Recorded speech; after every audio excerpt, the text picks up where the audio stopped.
সাদ্দাম ছাত্রলীগ করে সেটা তার অপরাধ হতে পারে। আইন উপদেষ্টা আসিফ নজরুল সাহেব, আপনি তো লম্বা লম্বা লেকচার দিয়েছিলেন ক্ষমতা পেলে ইনসাফ কায়েম করবেন। আজ আপনার হাতে ক্ষমতা, অথচ 9 মাসের একটা মাসুম বাচ্চার লাশ কারা ফটকে বাবার জন্য পড়ে থাকে। আপনার সেই মানবিকতা আজ কোথায়? সাদ্দাম ছাত্রলীগ করে সেটা তার অপরাধ হতে পারে, কিন্তু 9 মাসের শিশুটার অপরাধ কি ছিল?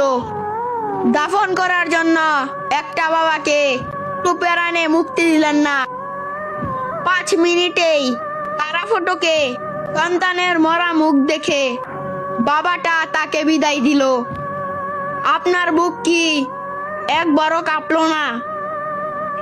ক্ষমতা আজ আছে কাল নেই, কিন্তু ওই নিথর দেহের অভিশাপ আপনি সইতে পারবেন না। ধিক্কার জানাই আপনাদের এই তথাকথিত সংস্কারকে, যেখানে মানবিকতা আজ ডুকরে কাটছে। ক্ষমতার দাপটে আজ মানবিকতা মৃত। 9 মাসের ওই মাসুম বাচ্চার লাশের আপনার লেকচার আজ এত বড় তামাশা। আসিফ নজরুল সাহেব।